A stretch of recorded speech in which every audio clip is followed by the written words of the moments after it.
For coming to our today flash session, digital skills for the jobs of today and tomorrow. And we would like to start with the presentations. Firstly, Wout de Natris will present the project he has done with his dynamic coalition on the topic of digital skills and the gaps between the expectations of the job market and what competencies the graduates of the educational courses, universities, what skills they actually have. And then together with my colleague, Piotr Słowiński, who is with us online today, we will present our pilot research and some conclusions. And with this, we would like to invite you to debate, to share your experiences, your perspective, and the main part of this session, we really hope would be the exchange of the views, exchange of the comments. So I'm really looking forward to this. And with this, I would like to pass the floor firstly to Wout for his presentation. Yes, thank you very much, Emilia. And Emilia and I know each other for several years through the IGF work. My name is Wout de Natris, and I'm speaking, as Emilia said, as the coordinator on behalf of the Internet Governance Forum, Dynamic Coalition, Internet Standards, Security and Safety. And we have a shared goal. And the goal is making online activity and interaction more secure and safer by achieving more widespread and rapid deployment of existing security-related internet standards and ICT best practices. And let me start with a short question. Does everybody know what an internet standard is? Yes? No? Maybe? Okay, when you think of the internet, then it works in two different ways. The first way is that you need cables underground or through the air or Wi-Fi or whatever to connect to it. But the reason why we can connect is because of pieces of software that were developed by what is called the technical community. And that they created the internet protocol so that you can literally send something over these wires and that it goes to the address that you want it to go to. So you have a domain name. A domain name is a translation of an IP address so that people can memorize a name and don't have to memorize long numbers. The same is for the transport. The transport has to go from A to B. There's a protocol for that. So everything on the internet has a protocol, what is called an internet standard. And these internet standards were mostly developed over 30 years ago. So the only people on the internet were some American universities who all knew each other and a separate network for the American Defense Organization. When it opened commercially, it meant that all the flaws that were in the initial standards are still in there. And for some reason, the updates that have been made by the technical community are very slowly adopted by the world. And that leaves us all vulnerable to attacks that we hear about every day. So these can be closed if industry would deploy these new generation standards. They don't, and that is why the Dynamic Coalition that I'm the coordinator of tries to change the incentive to deploy these new standards. One of the things that we've done in our working group Education and Skills is to conduct research into sorry, I'm giving a very short overview of what we've done first. So we conducted research into IoT security by design, into procurement and supply chain management, into data governance, and we have presented a tool that assists organizations to procure their ICT secure by design. The reason I'm here is that IS3C's Working Group 2 on Education and Skills research whether tertiary cybersecurity education curricula matches the demands made by industry and perhaps even society as a whole. Knowing that the topic of this session, it will not come as a surprise that it does not. And at the global level at that, so it's not just Europe, it's in Asia, it's in Africa, everywhere, there's a big mismatch. And it's not only that internet standards that I just mentioned are seldom a part of the curricula, so our youth are not learning how to secure the internet. We have found that some people indicated there's a gap of about 20 years with what industry needs and what is being taught in our secondary or tertiary education on cybersecurity. And that is recently confirmed, I think about 2 weeks ago, by EU Barometer report for Europe. And we have conducted the research globally and have come up with the same conclusions 2 years ago. We also found that there's not only are women severely underrepresented in the sector, but they're also leaving the sector if they're in there. And we also found that youth in general is not moving into cybersecurity education. So the gray hairs in cybersecurity are more present than youth. So there are things that have to change. And cybersecurity is ever more important for our work, for our world, because we're all connected every time of every minute of the day almost. So it becomes more and more important to protect ourselves. With new emerging technologies like AI, quantum, and metaverses, we are bound to make the same mistakes that we have made in the past 30 years. And we have a chance to change that, because if we teach our children to be more secure, and perhaps even from primary school onwards, then we can build better and more secure products. We can have better and more secure services, better machines that are more secure. But how can we expect our youth to influence their work environment if they don't graduate with the knowledge they need to do so? I3C has suggested to build a hub where representatives of the education sector meet with representatives from industry, from the technical community, ministries of education, and perhaps even students themselves. If they can work together, assisted by process professionals, and agree on a new curriculum that not only matches demands from future work fields of the students, but also on teaching the latest standards on how to deploy security into devices, into services, into appliances, because our email becomes more secure, the routing is better protected, websites and IoT are secure by design, etc., etc. I3C invites all interested people to work with us towards creating this hub and to find the funding together that pays the professionals to organize things around it and to make sure the process continues, and to bring these people together and learn how to make the changes. Hopefully this will lead to a new cyber soldiers of the future, because that's what I call them. They're cyber soldiers because we're being attacked on all fronts. Because unknowingly, everyone working in development and manufacturing of ICTs has become an indispensable person where the security of countries, industries, organizations, and individual consumers are concerned. It is time that we all start realizing this and start to act upon it. And I can say, and maybe Emilia or your colleague will say a little bit more, but our work has been followed up in Poland, and they're trying to build a national hub. So it's the first instance where actually things are changing because of the work that we have done together, because NASC funded our work in the past. And our reported education and skills can be found on our website. It's IS3 coalition.org. And with that, get back to you, Emilia.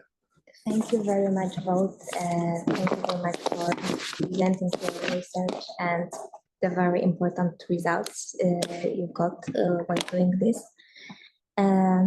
Let me just quickly share my screen, because I need first to do technical stuff and then talk. I can't multitask. Okay, perhaps somebody has a question. Yeah. Then, yeah, sure. And then Emilia can put on the screen. This would be the idea. No? Yes? Not really a question, but a comment that sounds really interesting. And I'm from Centuria University from Finland. And we are developing a hub for companies to develop their remote services, and cybersecurity is part of it, and more like developing the digital safety culture. So I would definitely be interested in hearing more about the hub that you have developed in Poland. It's a great initiative. Poland is there.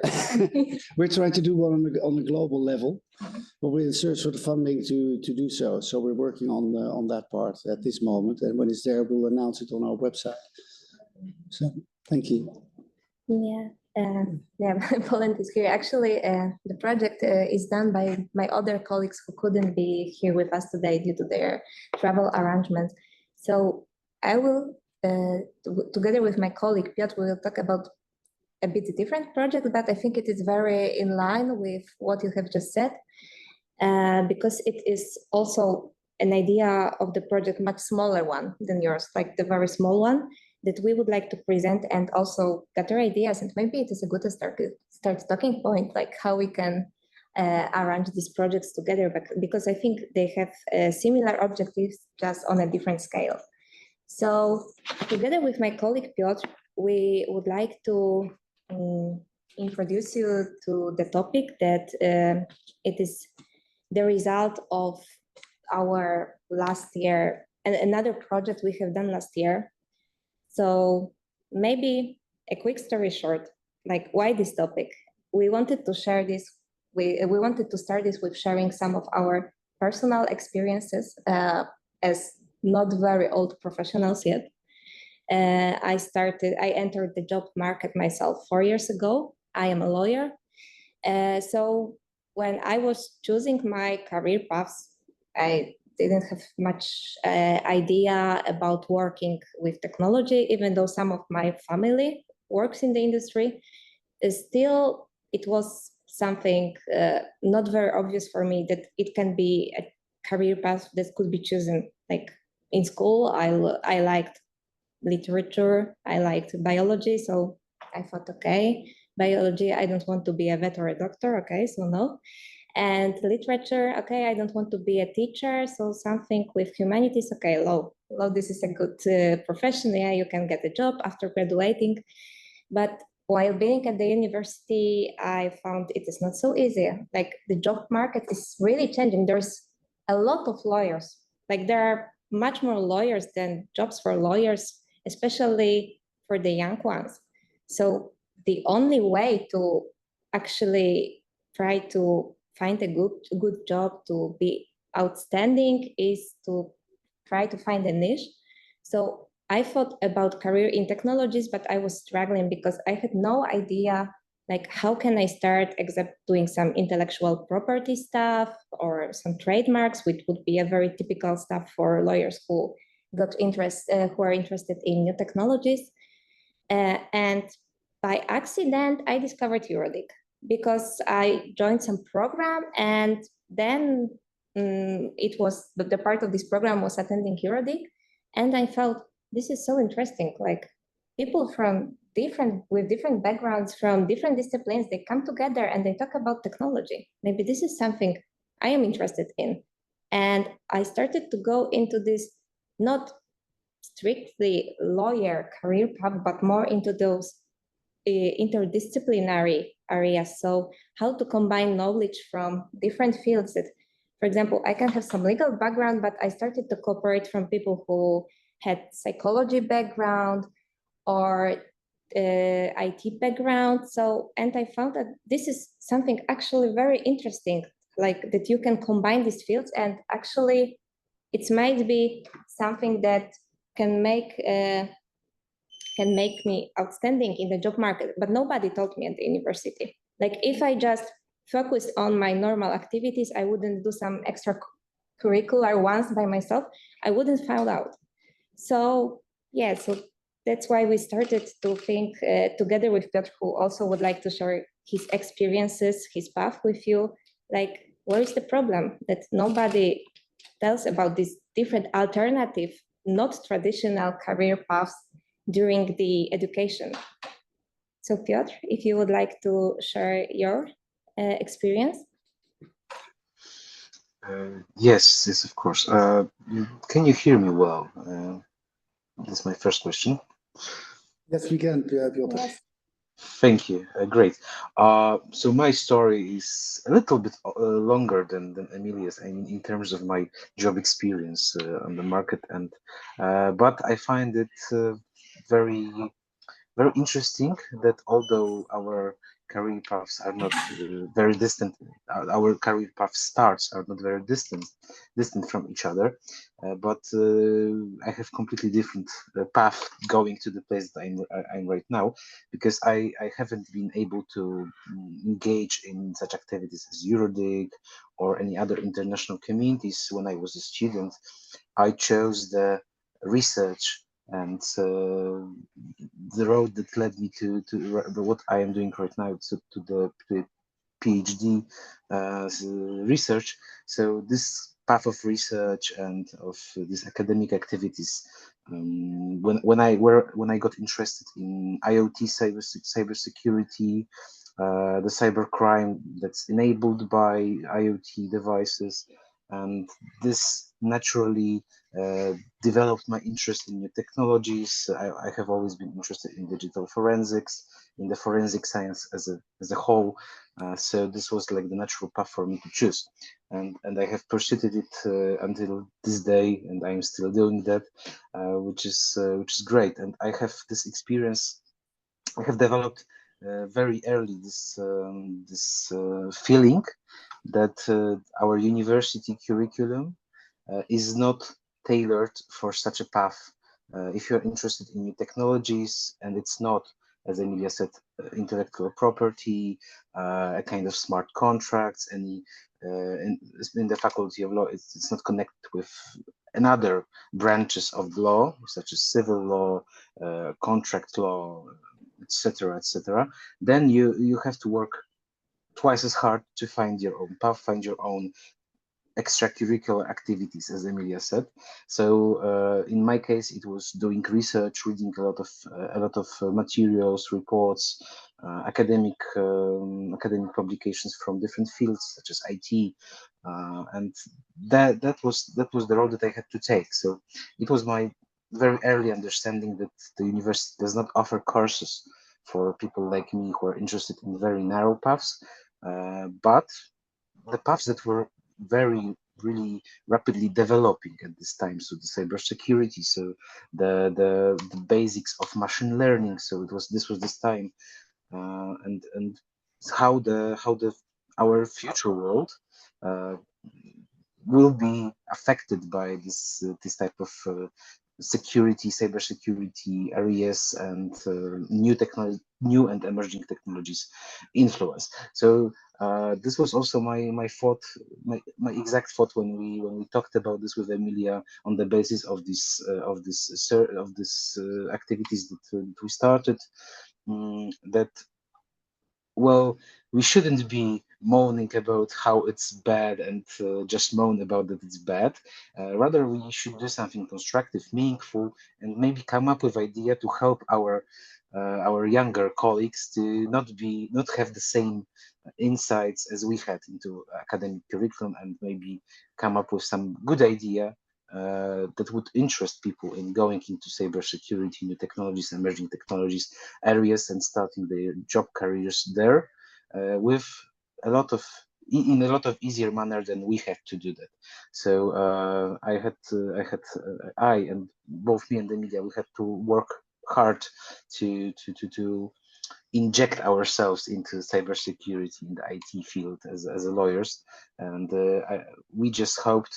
I think we share this feeling that we need to do something to enable our colleagues, our younger peers, to join this kind of community more easily than we had to do. Can I say something? Yeah, sure. This is like, if anybody would like to speak, it is just, the debate. So please Okay. feel free to interrupt. I'm at the end of my career, whether I like it or not. That's the way it is. That Don't say so. No, I will be around for a couple of years. Don't worry. I think. But I think that I'm an historian. So I graduated in history, very modern history. But how did I get into this world? It's that when I worked at the Post and Telecommunication Regulator in the mid-90s, that we were at some point given spam enforcement. And that sounded exciting because it was something new. And I always like to be where there's something new going on. So I moved to the spam team. And I honestly thought, reading it, that everybody had the same legislation in the EU. We're going to solve this in half a year. Because this is so obvious what you can do as a national regulator, that if everybody started doing it, we would drive everybody from the world. In the Netherlands, we drove out national spam within 6 months. There was no Dutch language spam left. But we found out that no other countries in Europe were doing anything, despite having a regulator, despite having, and that's where I think that we can learn from, because people can transition into another area as well, and you pick up knowledge quite fast if you're used to teaching yourself something new. And I think that that is where perhaps when you're younger, with the programs we're now starting to run, that it's about awareness, but that just a very narrow definition of law will not get you anywhere except a career in a very narrow path, which perhaps makes you a lot of money in some instances, but it does not solve the problems that you face as the world, or as a country or an organization. And I think that that is where it's necessary to look beyond your small silo. And somebody like Emilia, somebody like Piotr gave excellent examples how you can peek through the little hole and see what's on the other side of that wall. And that's how things change. Yeah, thank you very much for sharing this experience also. So maybe if anybody would like also to share something.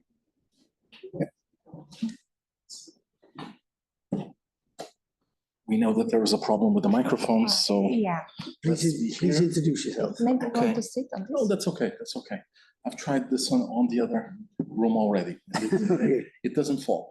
So I do a lot of teaching to a lot of people from all kinds of ages, mostly adults, but starting at 18 years old. But I do know about the world before that age. Anyone who is in university at this moment, in many countries, so unlike what's written in the wiki, actually many universities have changed their curricula to include machine learning. So most of it will be, computer science courses or electronics courses, etc. But if you go for management and economics, they are including artificial intelligence as well, because it's an area that everyone will need to know in the future. In the last 2 years, at least, not even longer. Longer, of course, last 10 years was also important, but especially in the last 2 years, everyone understood that it is completely mandatory to know about these kind of things. Now, there are situations in high schools and even younger, starting from primary school, that many teachers, and I've seen hundreds and thousands of teachers adapt and sharing experiences, not higher education, anything before that, sharing experiences on how they used AI, even things like ChatGPT to keep it simple, but sometimes more complex solutions, to come up with interesting ways to motivate the students to actually learn more. And even one of the things that we would consider cheating when I was in high school, maybe, is to get a computer to find the answer on the computer. Nowadays, it's actually encouraged because the technologies have changed. If you go to any marketplace, any workplace, when you ask for, I have to do a job, you go to a job interview, they're not going to tell you, do you know how to do this? Most people will not know how to do this, especially if they work in IT like me. They do not know how to do it. But what they tell you is, okay, you have 1 hour, here's a computer with access to the internet, work it out. Give me the answer in 1 hour. That's what they want in the workplace. They don't want someone who memorizes things, because it is impossible in the real world to memorize everything you need to do in terms of the skills that you're going to need in the future, whatever they are.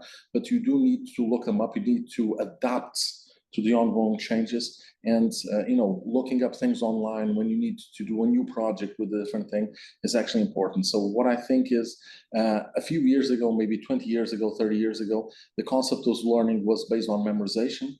The concept of learning now, the concept of adapting to a workplace, will be to literally adapt and to know how to adapt. And I've seen a lot of people, let me share this experience. A few weeks ago, someone on LinkedIn said, oh, we're moving to the cloud. It's terrible. I don't like it. Oh, I don't like the changes in this technology, in this operating system. I'm moving to a different operating system. That person doesn't have that much of a future in terms of IT, because it's not about adapting or not adapting. Plus, they put this on LinkedIn, which is the worst part.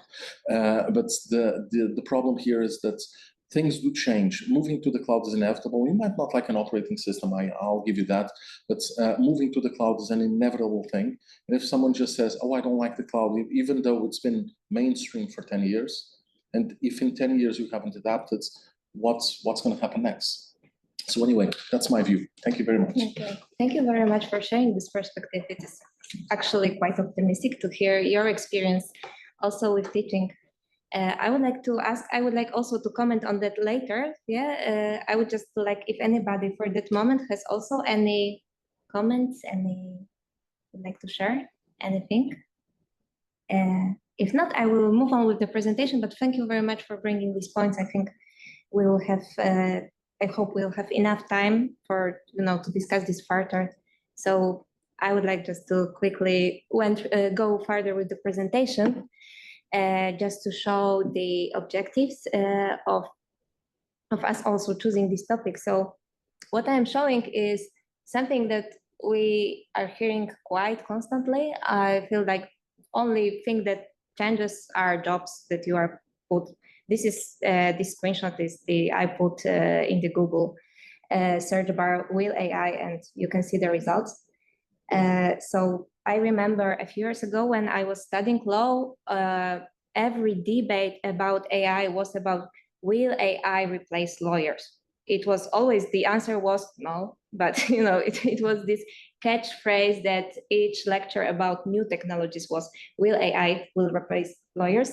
Recently, we started to hear, will AI replace programmers? I think it is quite a new trend after ChatGPT started to write code really well.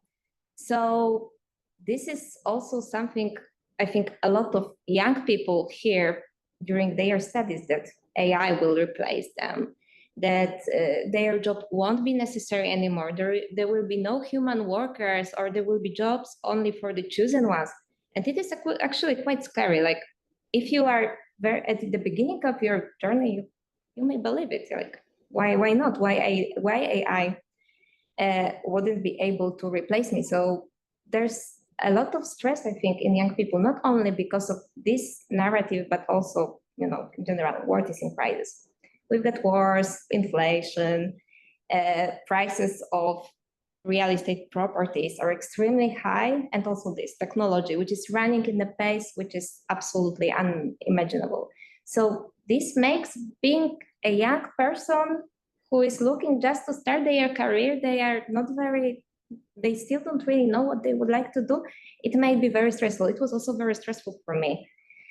And still it is. Like, I still consider myself a very young professional, so I know the struggle. So last year, we, together with Piotr and our other colleagues from NASK, we did some project. It was about the IGF. We were trying to promote IGF for university students in Poland. But at the same time, just of curiosity, we did some survey with them. I can't call this a research. Like, for example, yours was a real proper research.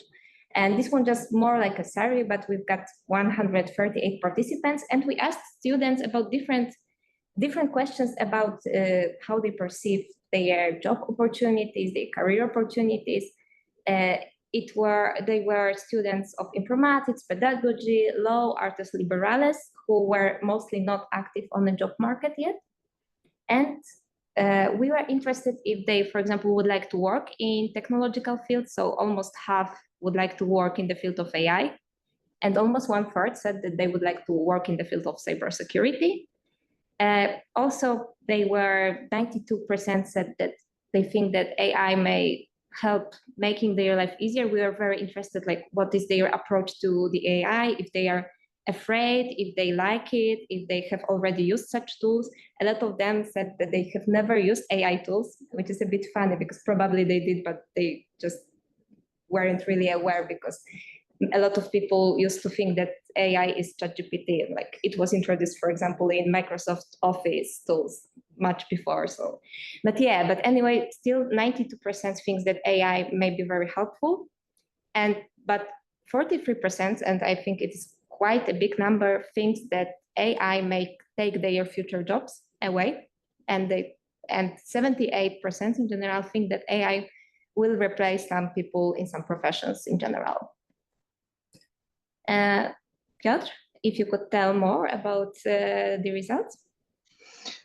Yes, thank you, Emilia. Yes, so also when we looked at the results that we received, we found out that 73% of participants think that the modern job market requires to gain knowledge of many areas at the same time. So they need to be knowledgeable in more areas than they shouldn't be concentrated on one silo thinking. So this is actually a good sign that this is understood not only is getting more of an understanding also at this basic level. So the young people who are just started or are in the middle of gaining their academic higher education. Also, 90% of participants agree with the statement that for jobs in the area of new technologies, soft skills are as important as technical skills. This was a very for me it was a surprising because of this stereotype that is present that the new technologies is only job is mostly job for the people with technical skills. So you are a programmer, you have some technical knowledge about building systems, running the system, managing the systems, how they operate. So this is the if you want to go in these fields, in these new technologies fields in general, broad understanding of it, it you need to have only technical skills, and the soft skills are, well, you may have it. It's a kind of a bonus for you if you have them. But this was a good finding for us. I suppose that this is also understood as a very significant feature. So the soft skills training and having soft skills in these new technologies, labor market, so to say. Also, 89% of participants think that teamwork skills are especially important for employers, and 87% think so about the fluency in the use of technology. So also, this is a very good understanding of what we also have developed as a kind of when we thought about the means to more impact this academic teaching in the fields of new technologies. So these teamwork skills, which are especially essential right now, that when we are from different backgrounds, not all of us are from technical backgrounds, not all of us are from social, humanities, sciences backgrounds. It is essential that these teamwork skills has to be developed. And some of the lower level of education institutions does not really take it into account when they are teaching. Of course, it's changing, but also it was our experience that these teamwork skills were not really being developed enough in when we were younger students, and also I have this strong feeling that it was not as much developed during my academic studies than as it should be developed. So this was also a good finding for us. 56% of participants also think that humanities are useful for jobs connected with new technologies. In this regard, 21% of participants didn't have an opinion on that subject. This was rather I don't want to take it as a gruesome information, but it's good. I mean, looking from the bright side, over 50% think that the humanities are useful.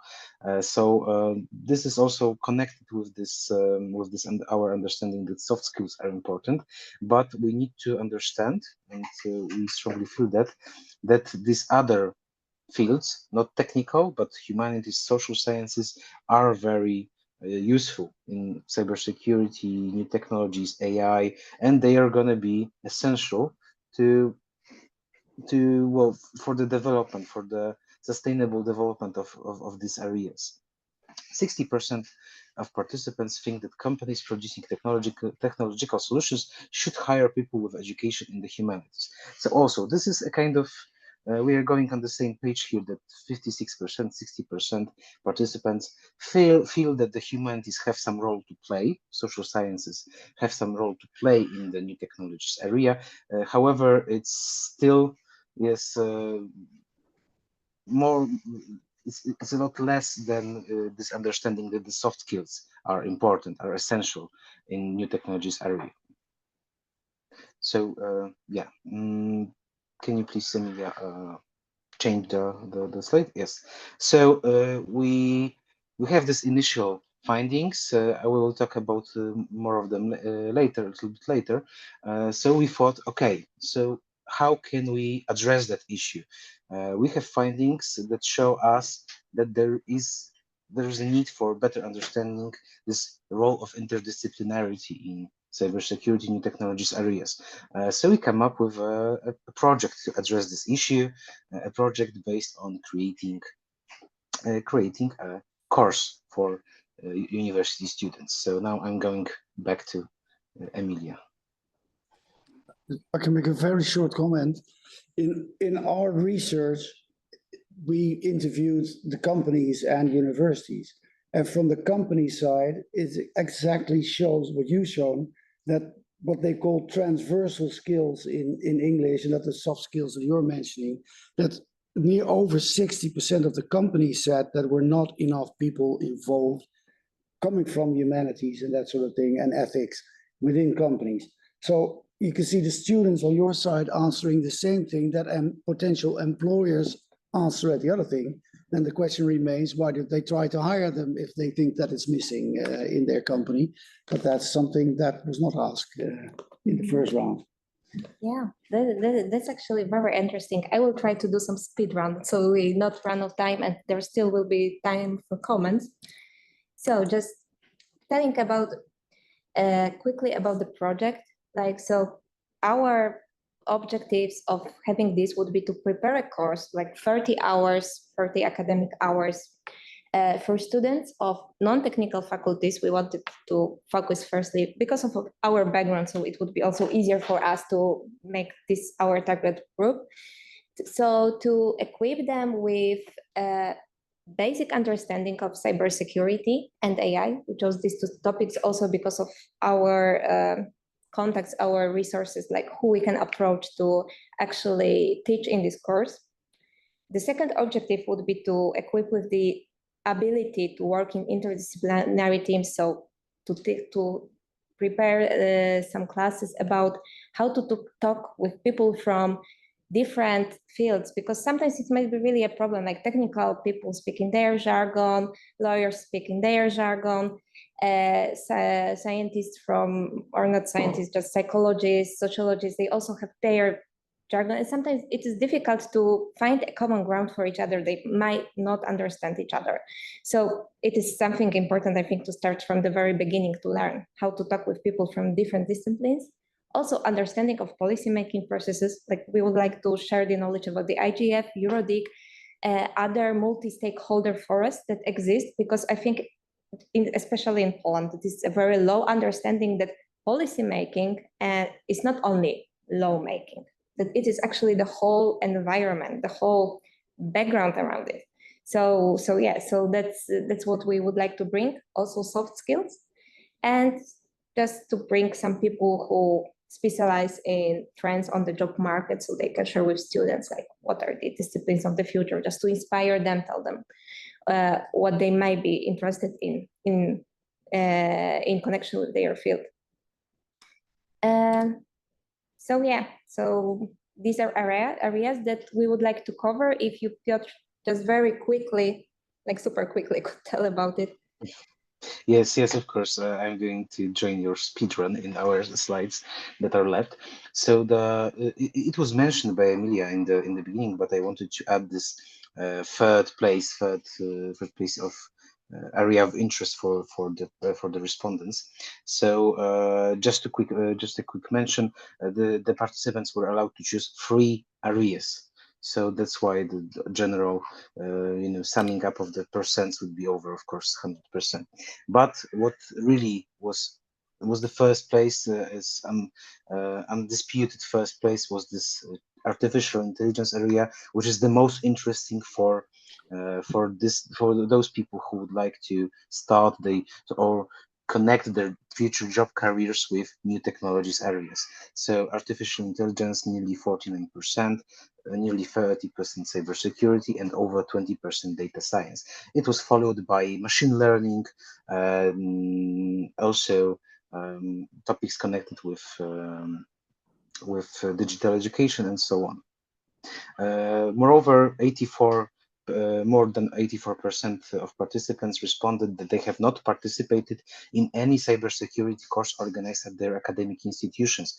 To add to that, nearly 80% of respondents said that there were no kind of digital education in cybersecurity.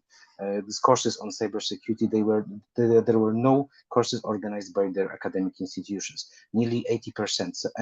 So out of 90 or 20% that's left, 84% did not participate in the courses, even if they were organized by their university.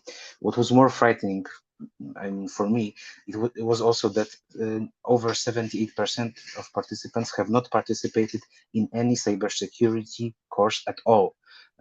So it's a kind of big thing to see as these results unfold. And also we learned that more than 71.5% of respondents claimed that cybersecurity courses should be mandatory in the academic institutions. So people feel the strong need to participate in such courses, for these courses to be organized, but at the same time, these courses need to be interesting for participants. They need to be tailored for these dangers and for these challenges that we have. So this is maybe the reason for not quite big participation of students in the already organized cybersecurity courses, and this is what we also aim to change.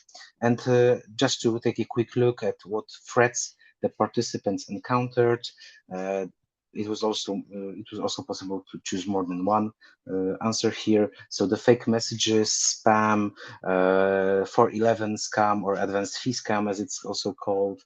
It was overwhelming majority, so 88%. Disinformation and fake news, 87%, also connected with the recent topics such as COVID and malware infections or such attempts. It was nearly 77%. So this is nearly all. I mean, the vast majority of participants have at some point encountered some of the cyber threat that we face today. So I guess next slide, please. So we came up with a syllabus. To address this kind of issues that we feel that are the issues that we feel are the most important to address. So this what Emilia also said, is understanding that this is why the regulations and policies in the first subject are divided, because of course the lawmaking is an inspiration for creating policies, but policies a vast area that should also be addressed and understood by all the people that are going to work in the new technologies areas in the future. So in this quotation marks, we divided it into two modules, this first subject. So creating and applying regulations and policies in case of traditional technologies as we understand it. So traditional new technologies and these emerging new technologies such as AI, machine learning. We weren't really sure. I think we discussed it with Emilia where to put cybersecurity, but I will still be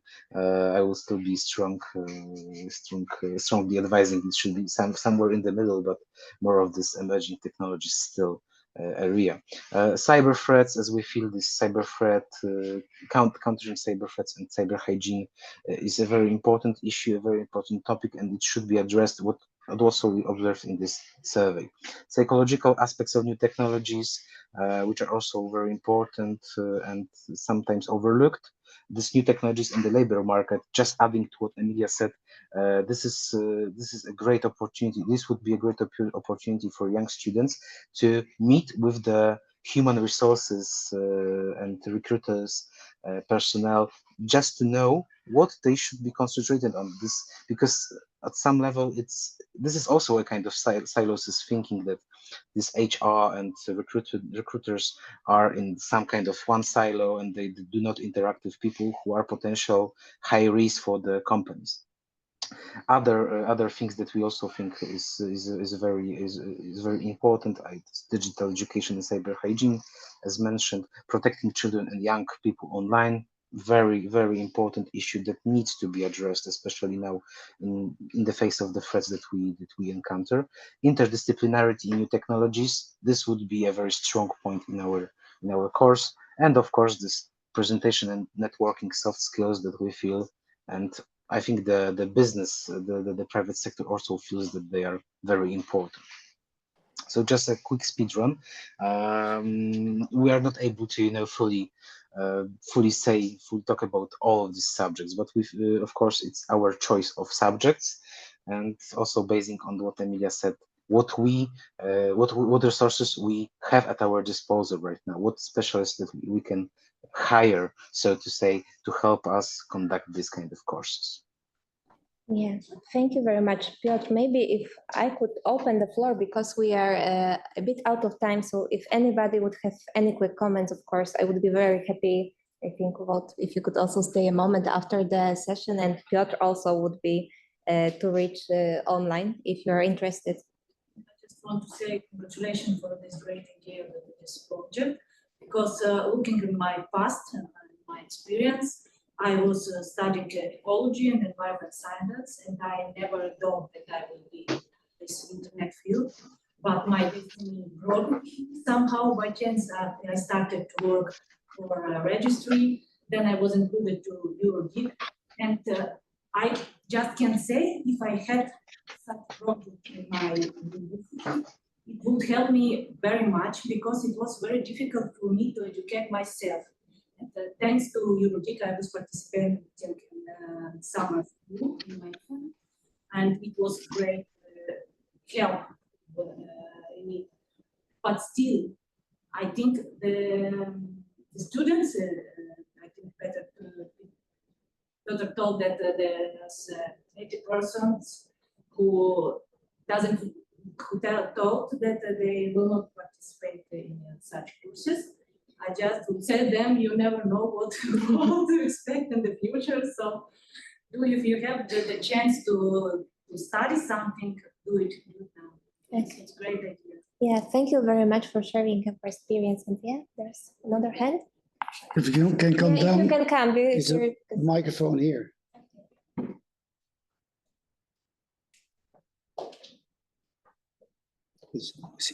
You can sit here from this. I can understand. Mhm. I think it's actually very relatable that students decide not to opt in these courses due to the fact that within institutional learning, the credit points or other mechanisms for attending courses besides gaining knowledge, which is something, thanks to the internet, we can do now 24/7. It is really hard, I think, for students to then figure out why this is not only important, but to spend time on it.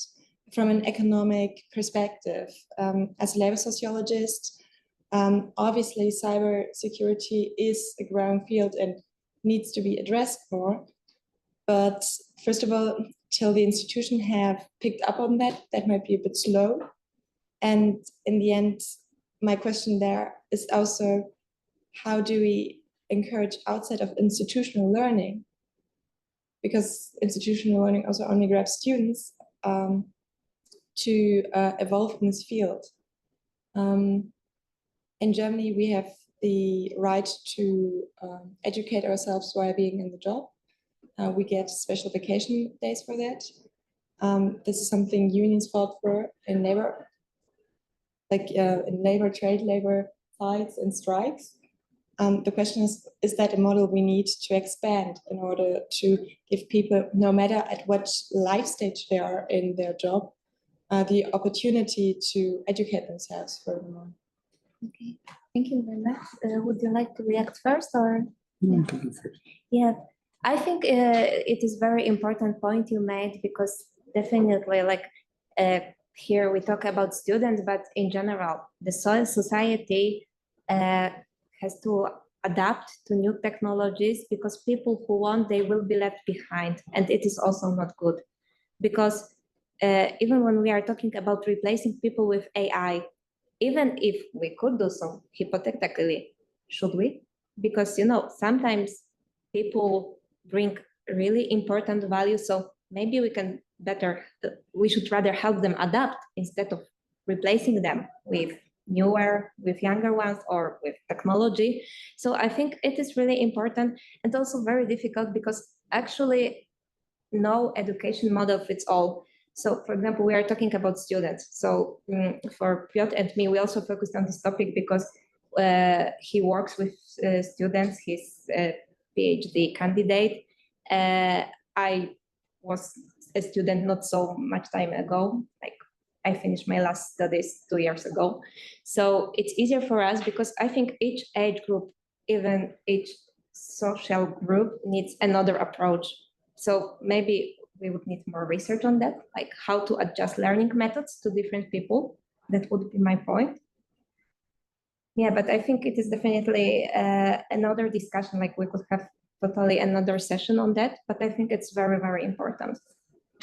Yeah, from my point of view, that what I encounter almost on a daily basis is people not understanding what the internet is. The real fundamental thing. If you explain to a person, you have a house, people may break into the house, so you need a lock on your house. You don't even have to ask for it. It's being delivered. When you get a house, you get a key, and there's locks to the windows, perhaps even, and perhaps not even an alarm system. With the internet, people think, well, this is a device, it works, it does what it's supposed to do, but there's this little cable or Wi-Fi going out of your home, and everybody can access it if it's not protected. And not so very long ago, all the devices that came into your home were 100% unprotected. Everybody could get into your home through the Wi-Fi system or whatever. So in other words, with young students that we're discussing now, yes, they need to be better versed, but everybody who's left the university or school or whatever in the past 50 years or 60 years even, they need to become more aware of what this internet is. So I think that is where the whole society has to go through a mind change. But that, as Emilia said, is a totally different session that we can fill the rest of the day with. Yeah. Piotr, would you like to react to that? Just a short comment because I know that we're running very running out of time. I would just comment that I totally agree with the point that we should address all the age groups regardless, and all the professional groups in this regard, in regards to cybersecurity training and so on.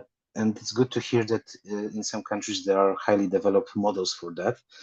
But why we chose to address the students here? We chose to address the students because this was our experience. It was the closest to our skin, as we say in Poland, solution that maybe we can address the students. And they will also pass this knowledge to. And we have quite extensive training programs for older people, how to not fall a victim of scams and so on. So there are a lot of programs addressed for older people in Poland, or for adults, so to say. And there are really few for this academic students that would really like to develop their job in the new technologies area. But I strongly agree that also all age groups and all professional groups should be addressed with this kind of trainings. And I also agree that it's a whole discussion for, I think, the whole day. As Wout mentioned, we could spend the whole day discussing this issue. Thank you very much, Piotr. Okay, so thank you very much, Wout. Thank you very much, Piotr, and thank you a lot to our wonderful audience.